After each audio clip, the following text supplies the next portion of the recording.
then we combine them. Go ahead and speak to the unlawful recruitment of Kenyans to foreign armies. Then we can take supplementary requests to both. Is Okello in the house? Yes. Okay. Thank you, Mr. Speaker. I will take the same approach, Mr. Speaker. I will highlight the critical aspects and then submit the detailed report to Parliament for further interrogation or review. Honorable Speaker, I rise to address this House on a matter of profound national importance regarding the illegal recruitment of Kenyans into the special military operations of the Russian Federation, and to further praise the National Assembly of the measures the government has undertaken to secure the safe repatriation of our nationals so far recruited. Mr. Speaker, I wish to proceed as follows. First, the data from our embassy in Moscow indicates that approximately 252 Kenyans may have been enlisted in the Russian special military operations. The number could be higher, but the exact figure, as we may want to indicate that we can vouch for, is the 252 figure. Mr. Speaker, the second aspect is that to date, 47 Kenyans have been rescued by through the Kenyan embassy and facilitated for safe repatriation to come home. 47. On the prisoners of war, we have records of 2 Kenyans, namely Evans Kibet and Macharia Willie Muniu, who are being held in Ukraine.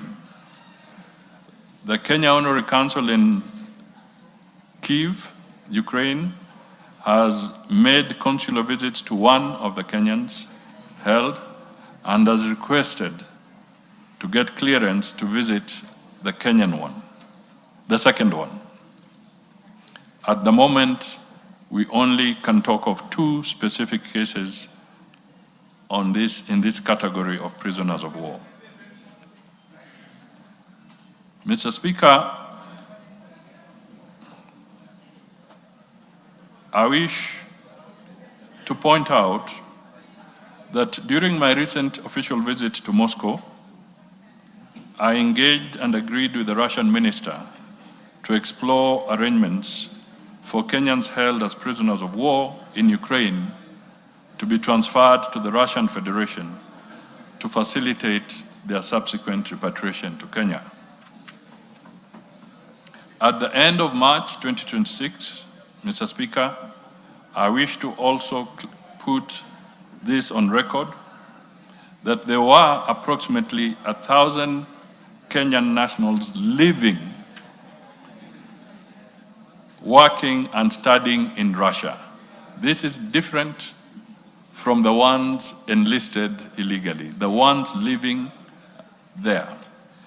The breakdown is that 300 are students and 450 are engaged in different economic activities, and they are not facing any threat whatsoever.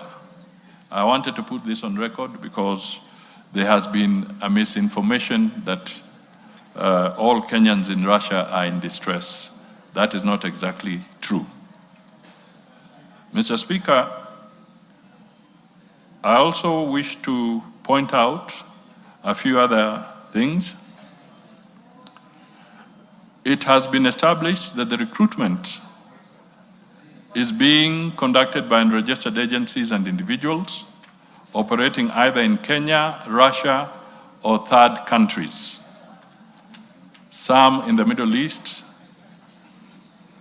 They use tourist visas and transit routes through neighboring countries to evade scrutiny at our points of exit where surveillance is high.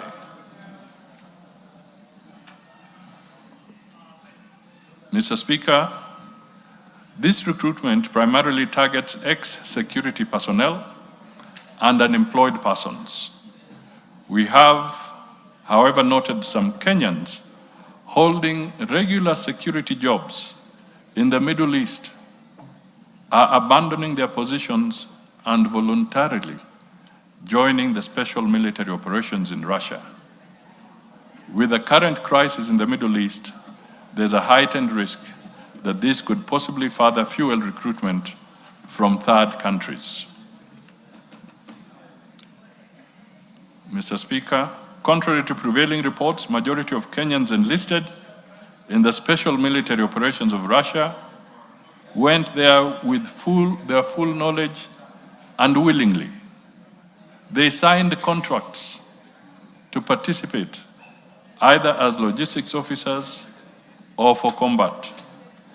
The lucrative compensation ranging from 1.5 to 3 million Kenya shillings upon joining, and a monthly salary of Kenya shillings 50,000 to 350,000, as well as a promise of citizenship and hefty gratuity upon completion of the contract, have been a major motivation. We want, at this point, Mr. Speaker, to point out that it is not worth it. Mr. Speaker, in my trip to Russia on the 16th to 18th of March, I was accompanied by a delegation comprising members of parliament. I wrote to your office and you cleared the Departmental Committee on Defense, Intelligence and Foreign Relations, the Diaspora Affairs and Migrant Workers Committee, and the Departmental Committee on Labor, together with the Principal Secretary for Diaspora, to address this matter. In the spirit of transparency, I was also accompanied by journalists from various media houses in Kenya who are able to establish facts and give their own independent reports.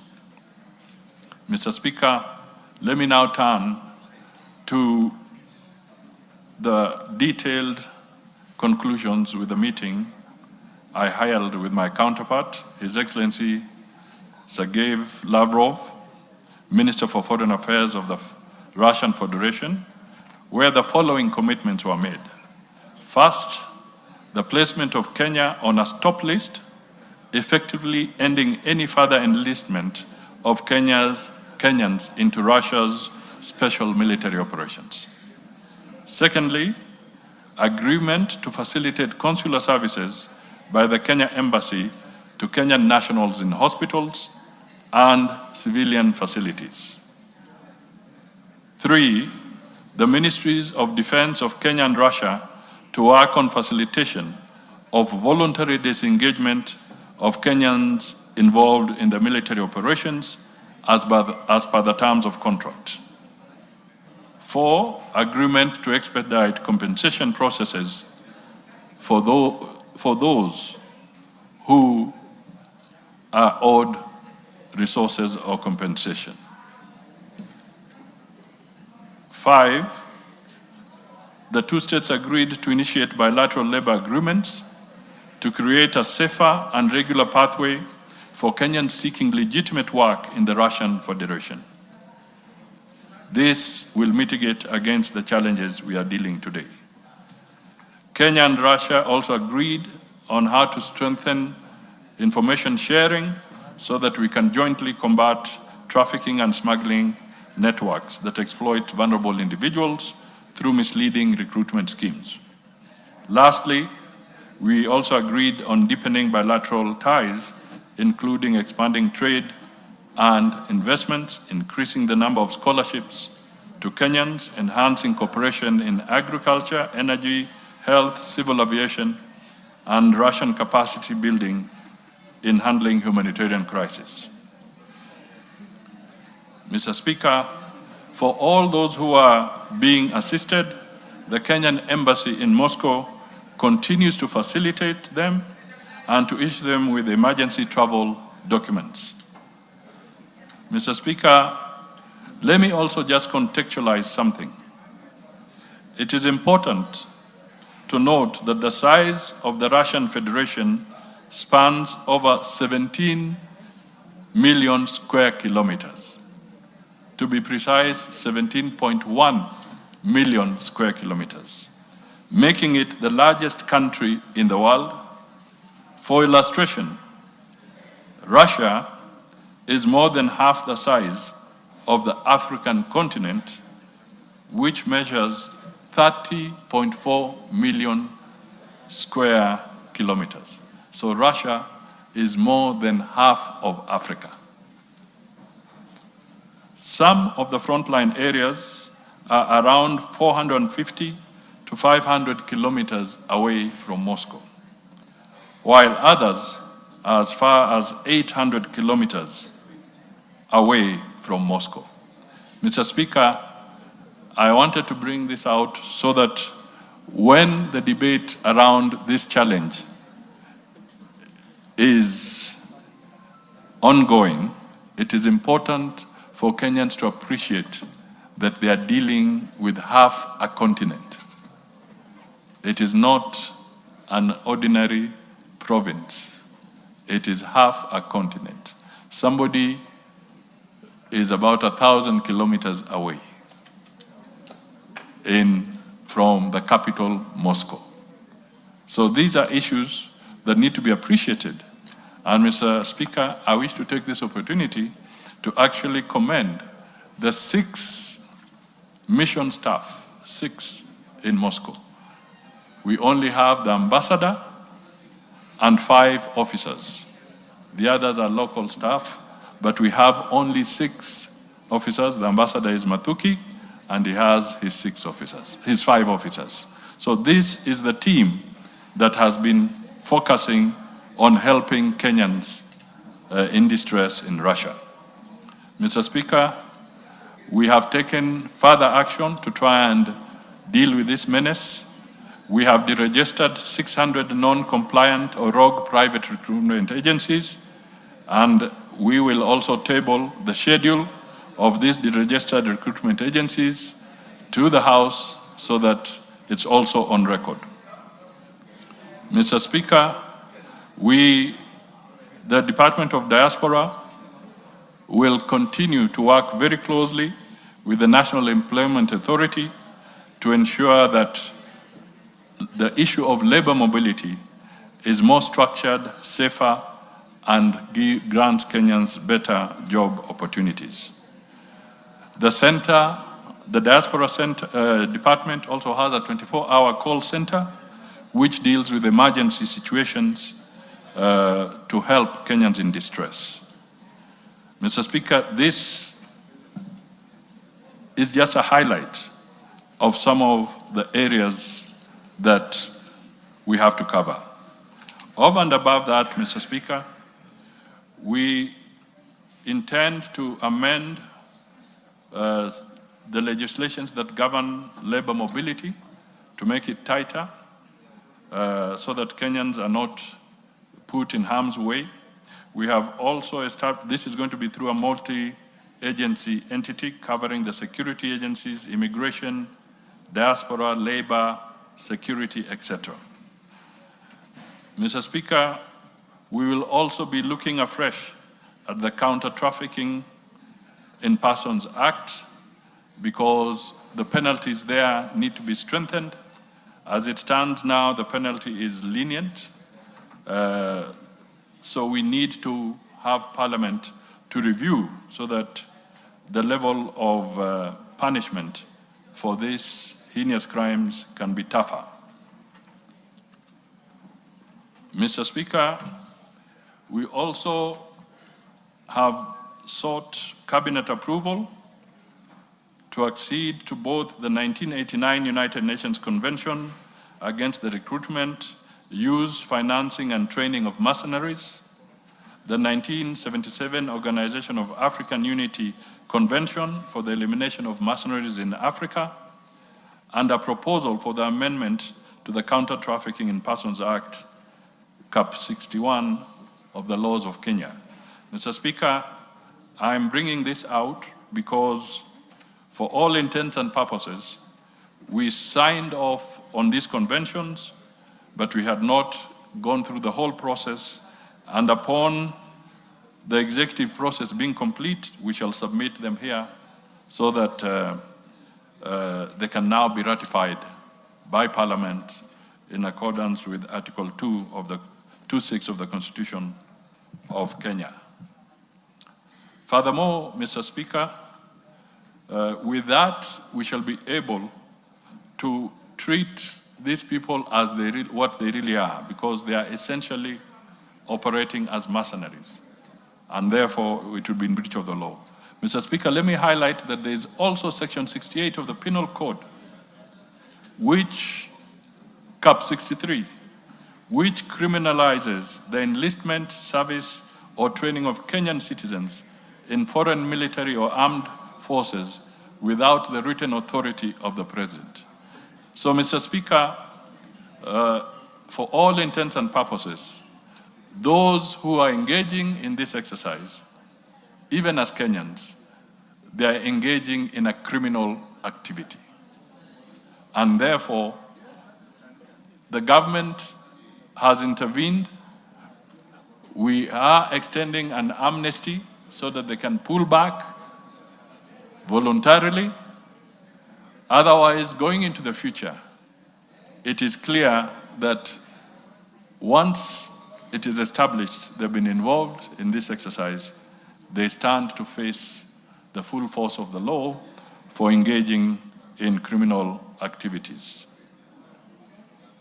Mr. Speaker, we also discussed that there is need between Russia and Kenya to develop instruments on mutual legal assistance, and to also develop instruments on the transfer of prisoners and sentenced persons. And finally, we also, as I have said earlier, will be looking at amendments to the Labor Migration Bill of 2025. I think there's some conversation. I think there's one before the House, and we hope that the concerns will be fully captured so that we can deal with that. Mr. Speaker, in the interest of time, let me just flag two other issues which I will also submit to Parliament, if I can do so with your underlines, because it's the same topic. Yes, go ahead. Mr. Speaker, I wish to point out that there is also a growing threat around what we call the Golden Triangle. Mr. Speaker, the Golden Triangle is the border region where Myanmar, Laos, Cambodia, and Thailand meet along the Mekong River, which turns out to be a human trafficking hub for forced criminality. The Golden Triangle has been known for trade, both legal and illegal, at the special economic zones set out to attract foreign investment, tourism, and infrastructure development. However, because of weak oversight and remote geography, some of the special economic zones have become hubs for organized crime, human trafficking, online fraud, and money laundering. Mr. Speaker, in this Golden Triangle, but it's not exactly golden,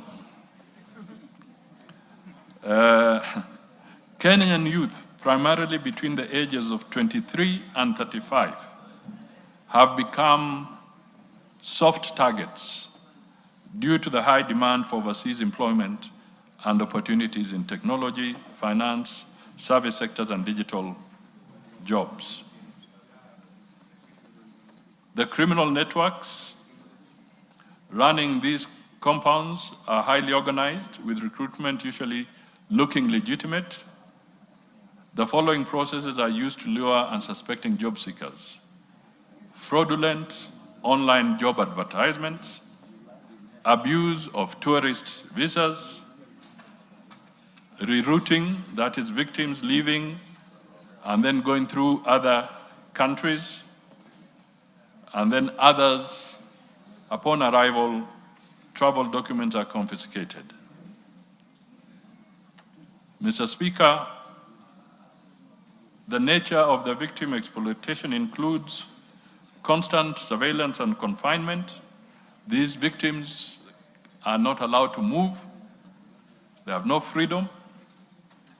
They are then abused physically and psychologically. They are forced to participate in online fraud schemes. They are exploited sexually. In extreme cases, they are sold to larger scam compounds for organ harvesting or disposed in the forests after death. They also go through a lot of starvation, poor medical care, debt bondage, ransom demand, and victims are forced to work for up to 16 to 18 hours. Mr. Speaker, I'm highlighting this because we want to save our young citizens. Trafficking routes are varied and many. Mr. Speaker, some go through JKIA, then Bangkok, and then from there by road transport and into Myanmar. Others go through JKIA, Ethiopia, Bangkok, and then again they land into trouble. Others go through JKIA, Ethiopia, via China, and then find their way into Bangkok. Others via India, Malaysia, Kenya, Uganda, through the Busia border, road by flight, and then a flight through a third country. This, Mr. Speaker, is the trend, and it goes on and on. Let me just quickly highlight, Mr. Speaker, that in Myanmar from 2022 to 2026, over 751 Kenyans have been rescued. 615 have been repatriated. 39 were imprisoned in Myanmar for illegal entry and being repeat offenders in cybercrime. About 97 who crossed to Thailand are in the Immigration Detention Center awaiting deportation. In Cambodia, from January to March 2026, 323 Kenyans have been rescued. 234 have been successfully repatriated, and the remaining 89 are in the process of being repatriated as others are being rescued. In Laos, 29 Kenyans have been repatriated to date. Thailand, 14 Kenyans were imprisoned for bearing forged immigration stamps. Over time, 3 Kenyans have reportedly lost their lives in the scam compounds. Mr. Speaker, this is a grim and scary communication, but it is important that we highlight this so that awareness can help in saving lives. The Department of Diaspora continues through a lot of efforts, as I indicated some earlier, of communicating all the time and helping to rescue these Kenyans. And they also engage in continuous sensitization. And where there is structured migration, the Diaspora Department normally engages in pre-departure travel advisories so that they can keep Kenyans away from harm. Therefore, Mr. Speaker, I thought that that is important, and also some of these Kenyans acquire dangerous cybercrime skills, which, when they do come back, can be very dangerous to the country. So it is not a light matter, it is a complicated matter, and there's a multi-agency approach with all the departments of government, particularly security-related, foreign affairs, diaspora, labor, working together to ensure that Kenyans are safe. So it may not be always in the public domain, Mr. Speaker, but there's a lot of effort going on to help Kenyans. Finally, Mr. Speaker, just to very briefly say that the conflict in the Middle East has implications for Kenyans in the region. We have approximately 500,000 Kenyans residing and working in the Gulf and surrounding Middle East region. The effects of the Middle East war is therefore real to Kenyans. The crisis entails security risks for the 500,000 Kenyans. We could face reduced foreign exchange earnings through remittances.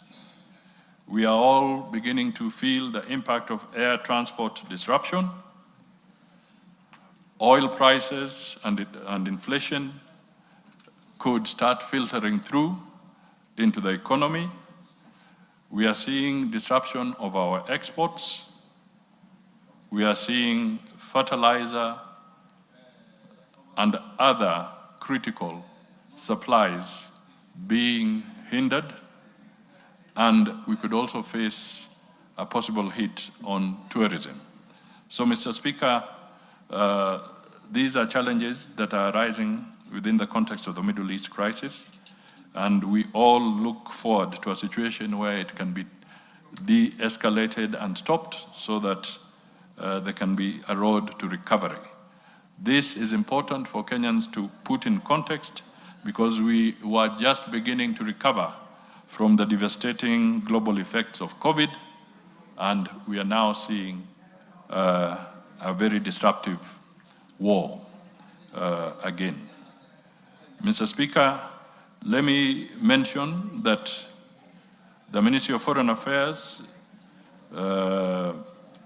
working with both our embassies and the Diaspora Department, as at 22nd of March, 15 Kenyans were evacuated from the Islamic Republic of Iran with travel tickets fully funded by the government of Kenya, while an additional 6 individuals were facilitated with the issuance of travel documents to enable their safe return. So this is something where the Ministry of Foreign Affairs is in constant touch with, through the embassies, with Kenyan nationals in all these countries. The government has also issued advisories to Kenyans, and we keep updating them on what the situation is like. We have also submitted support through requisition for support to the National Treasury because we do not have an exact picture on how long this crisis could last and its full implications. So we may need the support of Parliament to facilitate an additional 400 million or so on standby to ensure that in the event of this escalation, we can help in intervening for Kenyans. Finally, Mr. Speaker, I also wish to point out that we have lost one Kenyan in Iraq when the missiles or the drones were firing. We lost one Kenyan in Iraq in an unfortunate strike. So Mr. Speaker, I think that summarizes, and I will ensure that the documents are submitted or tabled for further scrutiny by the House. Thank you. Thank you, PCS. Members, you've heard that. 4 policy statements on hardship areas and their designation and review. 2 on the